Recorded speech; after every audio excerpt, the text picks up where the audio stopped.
Fellow Cameroonians, my dear compatriots, this year, the coronavirus pandemic has yet again featured among the major causes for concern worldwide.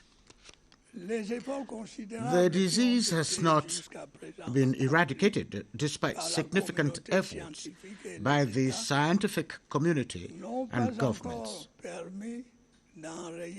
It is noted that the virus tends to adapt to our environment over time, as evidenced by the emergence of new variants, thus making control of the pandemic particularly challenging.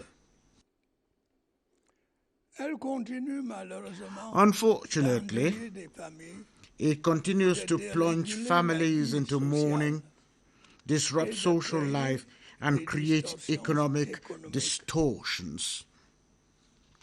Should we then despair and yield to pessimism? Obviously, no. We learn from history that this is not humanity's first epidemic, and it is undoubtedly far from being the last. By the way, I am confident that we will overcome the coronavirus in the same manner as previous epidemics. For my part, I will spare no effort in ensuring that the requisite measures to stem its spread in our country are actually implemented. The response strategy implemented by the government is yielding excellent results.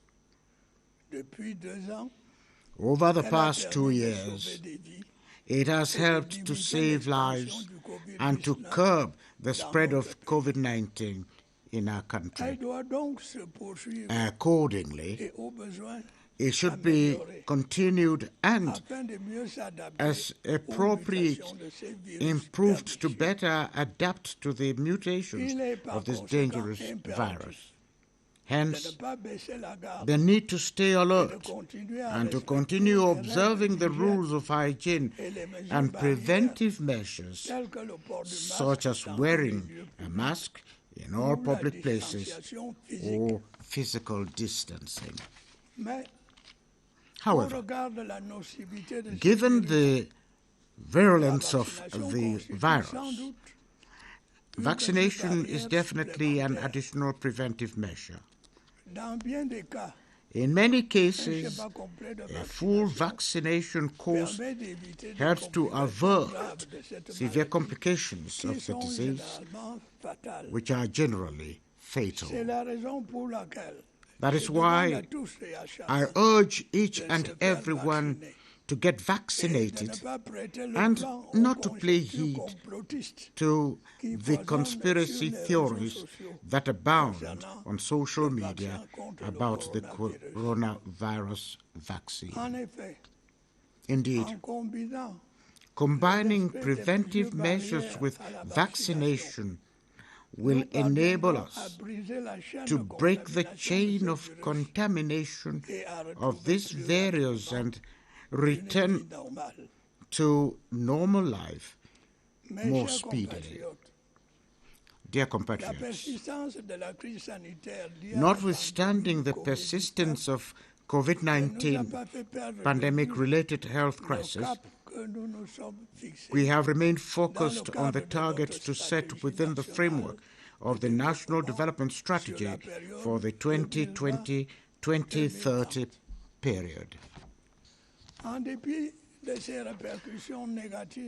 Despite its adverse impact on the economic fabric, we have relentlessly continued implementing our transformational projects thanks to the sustained mobilization of non-oil revenue, the implementation of domestic budget consolidation measures, and support from our development partners. Fiscal reforms, particularly in the taxation and customs sectors, have boosted our capacity to mobilize funds from the international financial market. The credibility of Cameroon's signature thus helped to successfully refinance the Eurobond and to conclude a new economic and financial program with the International Monetary Fund. Thanks to financial resources mobilized both within and outside the country, substantial investments have been made to complete the first-generation transformational projects. These include completion of the first phase of the Yaoundé, Nsimale, Yaoundé, Douala, and Kribi Lolabe motorways. They have been operationalized under public-private partnerships. Construction of 914 kilometers of asphalted roads, extension of the health map with the commissioning of the Ebolova and Bafoussam referral hospitals, as well as the completion of that of Garoua. Implementation of projects to achieve energy self-sufficiency through continuation of construction work on the Nachtigal Dam and the completion of the hydropower transmission line from the Mvele Dam. Works are ongoing to interconnect the northern and southern electrical grids. The implementation of this project will contribute to a sustainable reduction of the energy deficit in our country's northern regions. At the same time, there was a need to continue ensuring private sector competitiveness in a macroeconomic environment severely disrupted by the COVID-19 pandemic.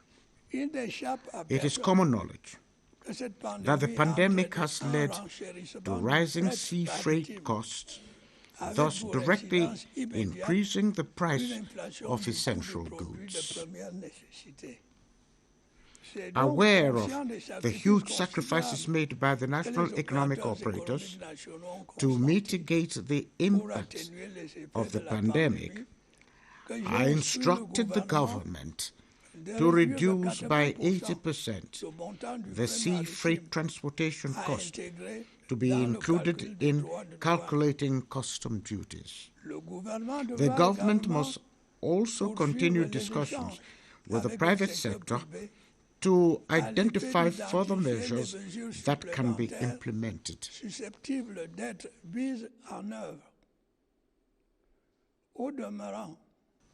By the way, if we have to meet the growth challenge, we must strive to reduce our imports and increase the volume of our exports by boosting domestic production.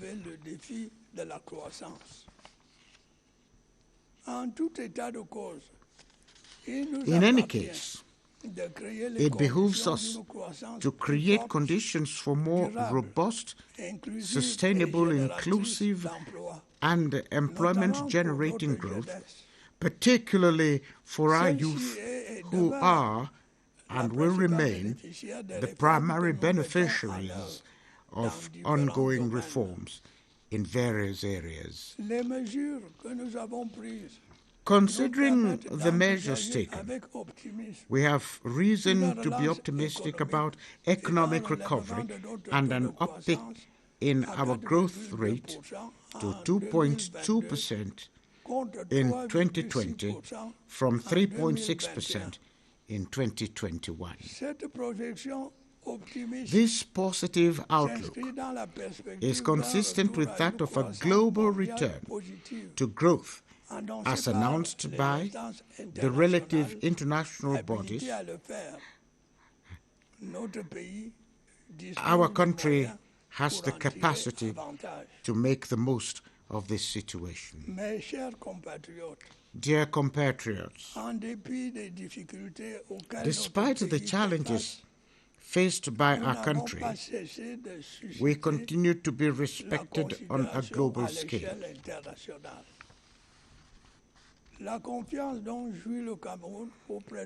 The trust Cameroon enjoys among our partners is a result of our constant efforts to ensure that the country remains the haven of peace and stability that it has always been.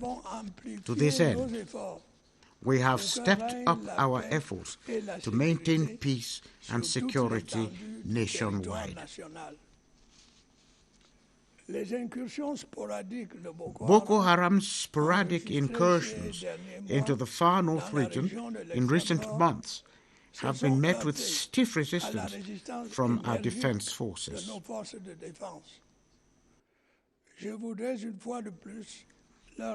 Once more, I wish to pay them a well-deserved tribute for their courage, commitment, and professionalism. I take this opportunity to commend the full mobilization of the nation's lifeblood, the population, and vigilant communities that are contributing decisively to the success of our popular defense strategy. I'm pleased to note that a large number of our compatriots who have joined armed groups have accepted my peace overture. Many Boko Haram members have laid down their arms and are being catered for in disarmament, demobilization, and the reintegration centers in the far north region. The same holds true in the northwest and southwest regions, where many members of armed groups continue to surrender. However, many of our compatriots remain within the ranks of armed groups. They continue to engage in criminal activities, increasing attacks with improvised explosive devices and murders of unarmed civilians. The recent assassination of 3 students and a teacher of bilingual high school Ekondo Titi added to their long list of abuses and atrocities. I would like once again to reiterate government's firm determination to restore peace in the regions that are under security threats. It should be clearly understood that wherever the perpetrators and sponsors of such acts are hiding, they will be relentlessly tracked down and will face the full force of the law. In this fierce fight against barbarism, I urge the Cameroonian people to step up collaboration with defense and security forces in order to neutralize the fanatics of armed violence and to preserve the integrity of our territory. Many of our compatriots have fallen in battle while engaged in this lofty civil and military defense task. May our determination to keep up the fight bring solace to them, as their sacrifice for the Republic will not be in vain. They are role models for our youths, whom I urge to shun indoctrination attempts by secessionist groups. In this fight against terrorism, we plan to enlist the support of a wide range of partner states by debunking falsehoods about our country's human rights situation propagated within international circles by some of Cameroon's detractors. Dear compatriots, true to our commitment to peace and tolerance, we have continued to demonstrate openness and readiness for dialogue in order to call a halt to this crisis that has wreaked far too much suffering on our populations. Thus, after holding the major national dialogue, we have continued to accelerate and deepen decentralization. Regions, as regional and local authorities, were set up this year and are beginning to find their feet. The Northwest and Southwest regions have been granted special status to reflect their cultural and language specificities. Overall, regionalization is being implemented countrywide and contributes towards increasing our fellow citizens' participation in the management of local affairs.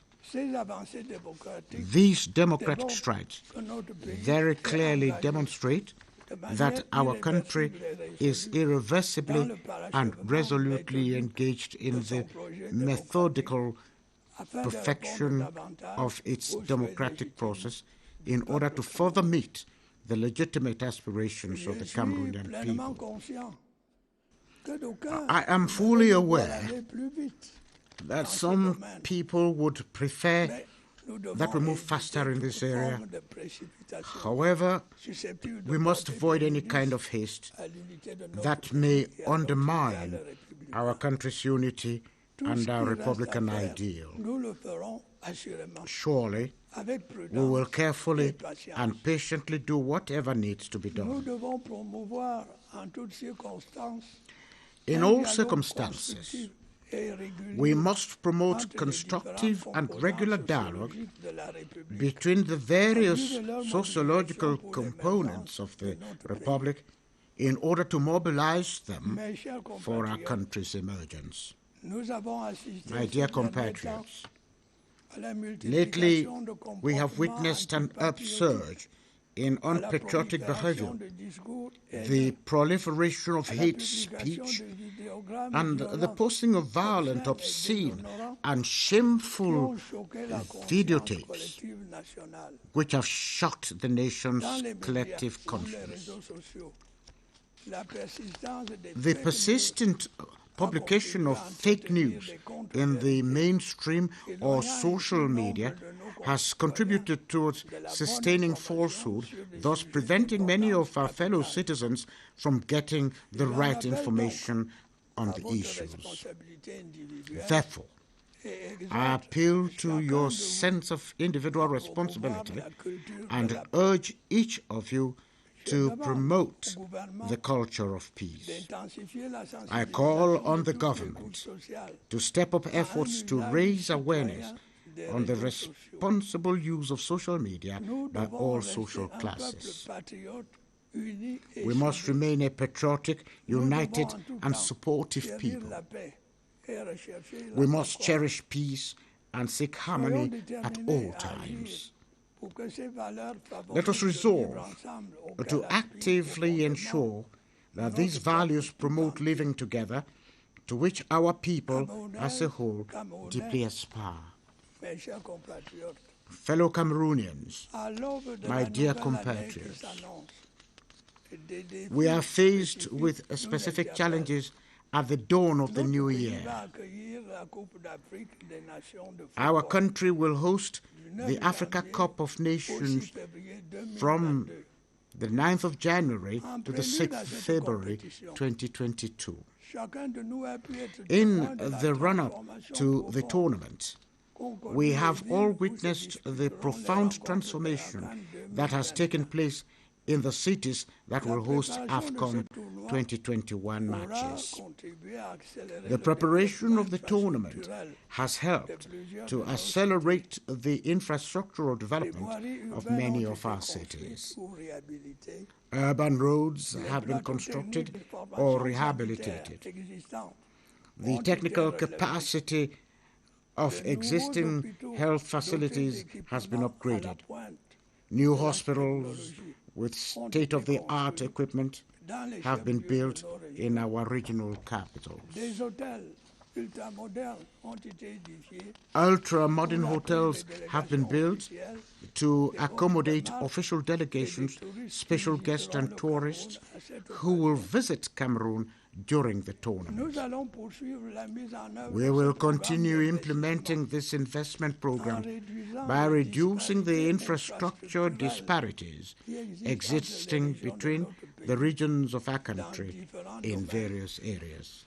It is unacceptable that some regions should feel forsaken while others are progressing. That is why I decided to create state universities in the 3 regions of our country that do not yet have one, namely the East, North, and South regions.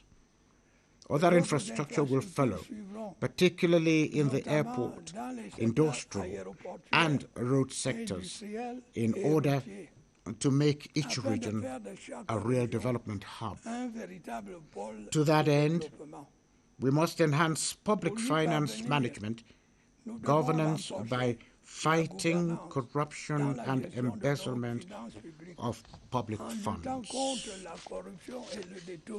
Therefore, all those found guilty of financial malpractice or illicit enrichment will face the consequences before the competent authorities. My dear compatriots, as we prepare to celebrate African football, I urge Cameroonians to mobilize massively to make AFCON 21 the most beautiful football jamboree ever organized in our continent. We want it to be a great moment of brotherhood. It therefore behooves us to extend a warm welcome to the 24 sports delegation, officials, and all those who will be staying in our country during the tournament. Let us offer our guests the rich cultural diversity that has earned our country the nickname Africa in Miniature. Let us extend to them the hospitality and rightfully expect from us, and which is part of the parcel of our traditions. Thanks to the virtues of our people, particularly their courage and selflessness, we have not only overcome the ordeals encountered during this year that is ending, but we have also continued to forge ahead. As a nation, we have the duty and opportunity to remind the world that we are a united and indomitable people capable of displaying this fighting spirit that has enabled us in the past to win great battles.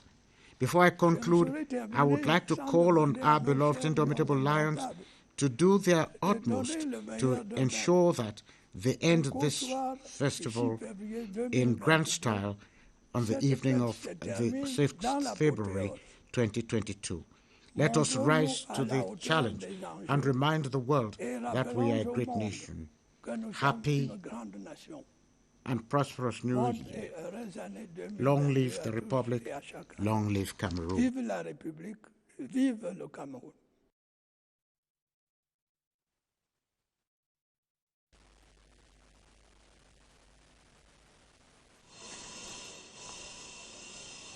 Mesdames et messieurs, à 20h53, merci de nous retrouver dans cette enceinte splendide, le stade Paul Biya d'Olembe, une merveille qui fait la fierté du Cameroun, une grande nation. Et nous avons le plaisir